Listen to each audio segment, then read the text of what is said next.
Ahojky, vítám vás u nového videa po dlouhé době, opravdu dlouhé době a dneska tady mám rozbalvačku se shopu bornpretty.com.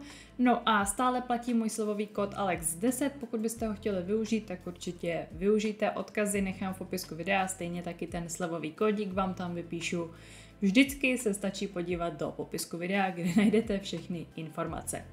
Já už tady mám zase pár produktů, které jsem si na e-shopu mohla vybrat, je to tedy spolupráce, všechno jsem dostala zadarmo, ale určitě víte, kdo mě sledujete pravidelně, že si na e-shopu objednávám i sama a Born Pretty je už moje dlouho oblíbená značka, tak jsem si říkala, proč tuhle spolupráci vlastně nevzít, když propaguju něco, co jsem sama propagovala před x lety zadarmo a vychvalovala jsem je tak jako tak. Dneska to tady nebude úplně jenom o chvále, protože zrovna tento barevný gelík mě úplně nezaujal, ale co se dá dělat. Samozřejmě vám všechno budu ukazovat a je to tedy barevný gelík, který se skládá jakoby z třpitek. Jsou to takový ty čenky třpitky, různě velký, různě malý, ale je to v průsvitném základu a těch třpitek tam není tolik, aby to vlastně na tom nechtu udělalo nějaký hezký efekt, takže proto mě to úplně extra nezaujalo.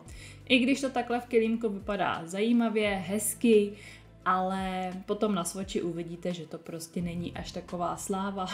Já si do toho přimíchám pravděpodobně nějaký pigmenty, abych to trošičku alespoň zachránila a něco s tím vymyslela, udělala, protože je mi líto zase, aby to tady leželo, protože takhle to asi úplně sama o sobě nevyužiju. Dále jsem si vybírala jeden barevný gel lak a je to neonový gel lak, protože jsem to vybírala ještě před létem, nebo spíš na léto. Jak můžete vidět i na mých nechtech, tak jsem ještě jela letní mod, ale nestíhala jsem nějak moc natáčet videa, co jste si taky určitě všimli. I tak tady tu neonku určitě využiju, protože zrovna žlutou neonku doma snad nemám, tak to není neonka, to je ještě reflexní gel lak třpitivý. Tady můžete zase vidět, že těch třpitiček je nádherně, krásně, je to opravdu na 1-2 vrstvičky krásně krycí gel lak. A tady jsem zapla už lampičku, ale jelikož mám ještě světla, tak ten efekt reflexní tolik nevynikne, ale je to takový rose gold šampaň gel lak a tady už to lépe vynikne a ještě k tomu jsou tam holografické třpitečky. Boží barvička, myslím si, že půjde teďko na nohy a budou se božsky třpitit. No a tady už tedy rovnou vytáhnu tu druhou barvičku, gel lakovou barvičku a to bude tedy žlutá neonka.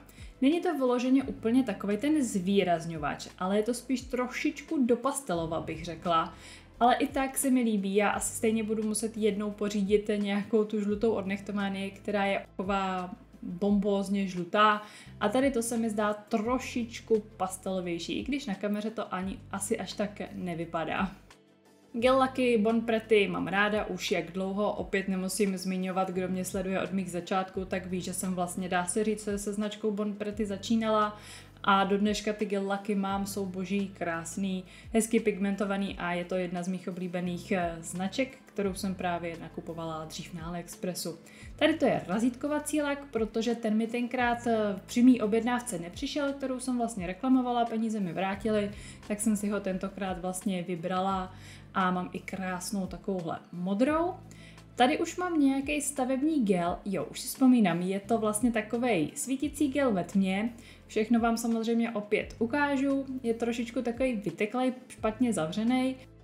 Podle obrázku, který jsem si vybírala, ten gel měl být takovej mléčný, já vám tady nechám schválně screen, přišel teda růžovej a měl svítit ve tmě zeleně. No já jsem ho zatím neskoušela, je to taková ta žvejkačka, kterou už jsem vám tady ukazovala minule, já jsem z toho byla na první vyzkoušení nadšená, nenadšená, ale potom jsem úplně nadšená ve výsledku nebyla, protože nevím, jestli je to úplně zajímavý pro tu modeláž, tak jakou jsem zvyklá dělat já. No a jako poslední vám tady dneska ukážu polygel, akrygel, já bych řekla, že je to spíš takový akrygel, protože je to opravdu krásně hustý a je to vlastně to samé, co už jsem vám tenkrát ukazovala, takový ten třpitivej, krásný, který jsem měla i na svých rukou a tentokrát jsem si vybrala takovej hnědej, protože hnědých materiálů doma moc nemám, víte, že já jsem ujetá na ty růžový, takový ty žvejkačkový růžový, baby růžový, tak jsem tentokrát vybrala takovej krásně hnědej, tělovej, docela i tmavší. No a tady to už je teda všechno, co jsem vybrala a jdeme svočovat. Jak jsem říkala, gel laky od Bon Prety kryjou krásně, já jsem s tou kryvostí nikdy neměla problém a můžete vidět, že krásně kryje v jedné vrstvě. Na svý nehty bych určitě dávala 2 tenoučkatý vrstvy, aby se to dobře vytvrzovalo, tak jako to dělám u všech, i u gelu od Nechtomanie, prostě u každého materiálu prostě dávám 2 tenoučkatý vrstvy, ať je to pigmentovaný jak chce.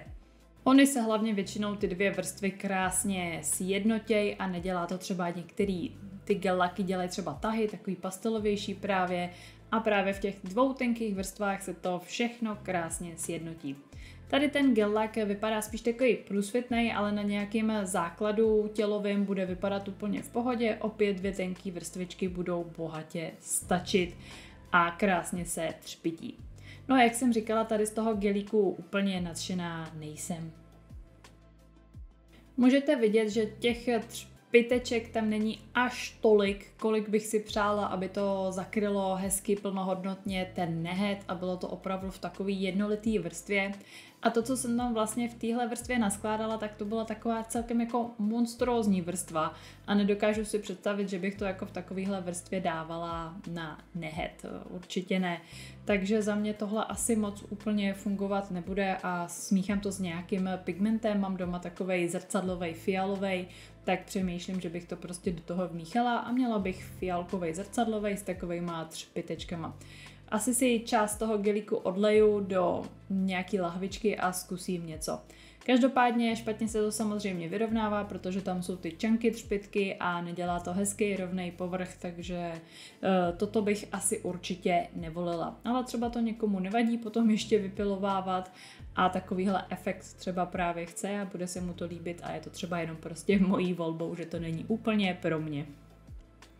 Žlutou neonku jsem nechala v jedné vrstvě, tu už jsem potom nedodělávala, ale tady na tu třpitivku si dám ještě druhou tenkou vrstvu, aby byl vidět krásně ten efekt. Za mě to je teda krásná barvička a dokážu si ji představit přes jakoukoliv barvu. Myslím si, že to bude prostě vypadat pěkně. A když to takhle dám na nehet, tak vidíte, že to kryje krásně a neprosvítá ani jakoby nic pod tím. Takže za mě super krycí třpitivej gel lak. Dále se vrhneme na ten akrygel a já už s tím teda zkušenosti mám, jenom jsem si vzala další odstín, protože je prostě za mě skvělej. Mně se s tím pracovalo bombasticky, nemohla jsem si stěžovat, já mám tady ty mega hustý materiály ráda, protože se s tím dá prostě hezky manipulovat a můžu si to vlastně rozpracovávat tak dlouho, jak jen chci. Štětec mám nějaký šílený, tak ho musím trošku skulturnit. No a jdu ten materiál rozpracovat. Je to fakt hustý, musím na to trošičku přitlačit. Dalo by se klidně pracovat i s nějakým pomerančovým dřívkem třeba, protože se to dá krásně uplácávat. Já to prostě mám ráda, vím, že to nikam nezateče a můžu si to vlastně tvarovat do dokonalosti, než to vytvrdím, protože mi to nikam nezatejká. Ten nehet se z toho vytvoří krásnej, nebo ten tvar se vytvoří krásnej a potom se to ještě lépe piluje. Neměla jsem absolutně žádný problém, ať už na svých nechtech, nebo i takhle na těch typech mám to oskoušený. Každopádně za mě super, jsem ráda, že mám i takhle tmavší odstín ve sbírce, protože ten mi chyběl a já mám doma spíš samý takový jako baby růžovky, tady to je takový krásně tmavý. No a tady už jsou všechny poklady, ukážu vám teda svoče, za mě je všechno dokonalý, až na ten fialkovej třpitivej, ten mě prostě nezaujal, je to takový moc průsvitný, moc hrbolatý, musela jsem to vypilovávat a to od barvičky vlastně nějak extra nechci. Tady se vám snažím ještě ukázat ty reflexní třpitečky, krásně se to třpití a mezi tím se lesknou ty holografický krása. Takhle když zapnu těch světel víc, tak je to samozřejmě bombózní. Ono s tím stačí vylézt na sluníčko a zase to potom dělá jiný efekt. Každopádně na ten třpitivý reflexní se těším, protože jednu dobu to byl pořádný trend. Vy mi do komentářů můžete dát vědět, co vás zaujalo nejvíc. Odkazy na všechno i odstíny budete mít vypsané v popisku videa, kdybyste něco chtěli dohledat. No a já se těším na další testování, až budu testovat produkty, které jsem vám dneska ukázala. Mějte se krásně, budu ráda za jakýkoliv komentář, třeba jenom smajlíka, že se vám video líbilo a budu se těšit zase u toho dalšího, už na něm makám. Mějte se fajn, ahoj!